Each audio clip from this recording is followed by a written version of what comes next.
భాగ్యనగరంలో మరో భారీ మోసం వెలుగులోకి వచ్చింది. స్టాక్ మార్కెట్లో పెట్టుబడులు పెడితే అధిక లాభాలు వస్తాయని నమ్మించి ఏకంగా 150 కోట్ల మేర కొల్లగొట్టిన ఉదంతం సంచలనం రేపుతోంది. జీడిమెట్ల పోలీస్ స్టేషన్ పరిధిలో ఈ ఘటన చోటు చేసుకుంది. చింతల్ గణేష్ నగర్లో ది పెంగ్విన్ సెక్యూరిటీస్ అనే పేరుతో కొందరు మోసగాళ్లు ఒక సంస్థను ఏర్పాటు చేశారు. స్టాక్ మార్కెట్లో పెట్టుబడులు పెడితే తక్కువ కాలంలోనే మంచి రాబడి వస్తుందని ఆకర్షణీయమైన పథకాలతో ప్రచారం చేసి ప్రజలను నమ్మించారు. వీరి మాయమాటలు నమ్మిన సుమారు 1500 మంది అమాయకులు తమ కష్టార్జితాన్ని ఈ సంస్థలో పెట్టుబడులుగా పెట్టారు. ఈ విధంగా మదుపర్ల నుంచి దాదాపు 150 కోట్ల వరకు నిధులు సేకరించారు. మదుపర్లకు నమ్మకం కలిగించేందుకు వారికి బాండ్ల రూపంలో కొన్ని పత్రాలను కూడా సంస్థ నిర్వాహకులు అందజేశారు. కొంతకాలానికి తాము మోసపోయామని గ్రహించిన బాధితులు లబోదిబ్బమంటూ పోలీసులను ఆశ్రయించారు. బాధితుల నుంచి అందిన ఫిర్యాదుల మేరకు జీడిమెట్ల పోలీసులు కేసు నమోదు చేసి దర్యాప్తు చేపట్టారు.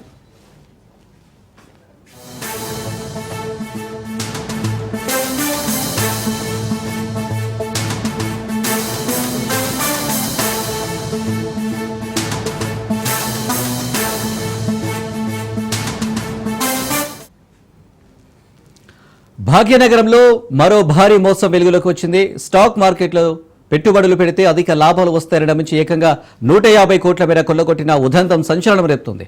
జీడిమెట్ల పోలీస్ స్టేషన్ పరిధిలో ఈ ఘటన చోటు చేసుకుంది. చింతల్ గణేష్ నగర్లో ది పెంగ్విన్ సెక్యూరిటీస్ అనే పేరుతో కొందరు మోసగాళ్లు ఒక సంస్థను ఏర్పాటు చేశారు. స్టాక్ మార్కెట్లో పెట్టుబడులు పెడితే తక్కువ కాలంలోనే మంచి రాబడి వస్తుందని ఆకర్షణీయమైన పథకాలతో ప్రచారం చేసి ప్రజలను నమ్మించారు. వీరి మాయమాటలు నమ్మిన సుమారు 1500 మంది అమాయకులు తమ కష్టార్జితాన్ని ఈ సంస్థలో పెట్టుబడులుగా పెట్టారు. ఈ విధంగా మదుపర్ల నుంచి దాదాపు 150 కోట్ల వరకు నిధులు సేకరించారు. మదుపర్లకు నమ్మకం కలిగించేందుకు వారికి బాండ్ల రూపంలో కొన్ని పత్రాలను కూడా సంస్థ నిర్వాహకులు అందజేశారు. కొంతకాలానికి తాము మోసపోయామని గ్రహించిన బాధితులు లబోదిబ్బమంటూ పోలీసులను ఆశ్రయించారు. బాధితుల నుంచి అందిన ఫిర్యాదుల మేరకు జీడిమెట్ల పోలీసులు కేసు నమోదు చేసి దర్యాప్తు చేపట్టారు.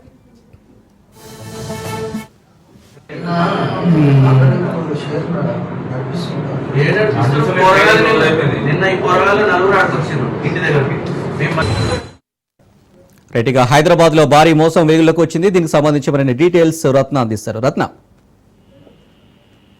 కుత్బుల్లాపూర్ పరిధి జీడిమెట్ల చింతల్లో భారీ మోసం చోటు చేసుకుంది. పెంగ్విన్ సెక్యూరిటీ పేరిట బాండ్ల రూపంలో 1500 మంది కస్టమర్లను మోసం చేసింది ఓ కంపెనీ. ఇన్వెస్ట్ చేసిన డబ్బులకు అధిక వడ్డీతో ఇస్తామని చెప్పి 1500 మంది కస్టమర్ల దగ్గర నుంచి 150 కోట్ల రూపాయలను కొల్లుగొట్టి ఆ తర్వాత బోర్డు తిప్పేశారు కంపెనీ నిర్వాహకులు. దాంతో మోసపోయినట్లు గ్రహించినటువంటి బాధితులందరూ కూడా స్థానిక పోలీస్ స్టేషన్ లో ఫిర్యాదు చేశారు. ప్రస్తుతం ఈ మోసానికి సంబంధించి పోలీసులు కేసు నమోదు చేసి దర్యాప్తు చేస్తున్నారు.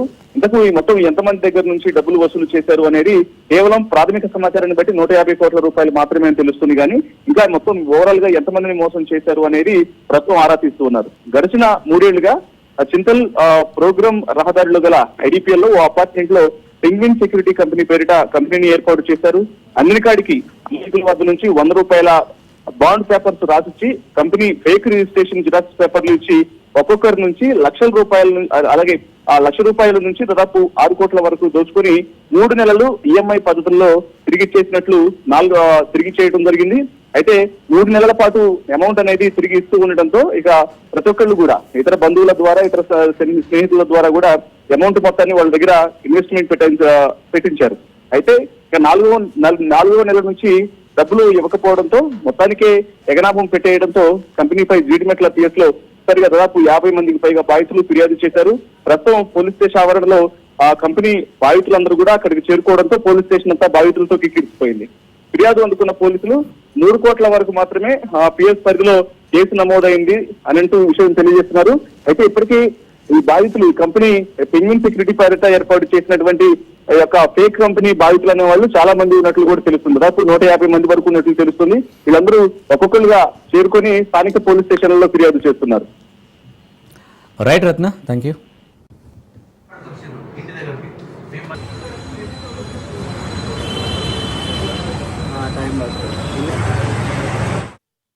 ఇలాంటి దోపిడీ దొంగలకు ఎలాంటి చాలా వందల కోట్లు స్కామ్ చేస్తూ ఉన్నారు.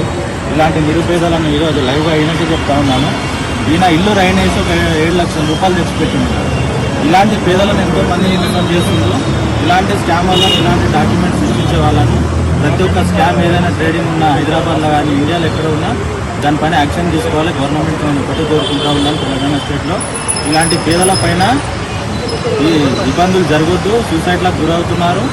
వందల కోట్లు స్కామ్ చేసి ఈరోజు పెన్విన్ అనే కంపెనీ 50 కోట్లు స్కామ్ చేసి ఒక 1350 మంది చిల్లర్ని వాళ్ళని రోడ్డుపైకి తెచ్చేవాళ్ళు.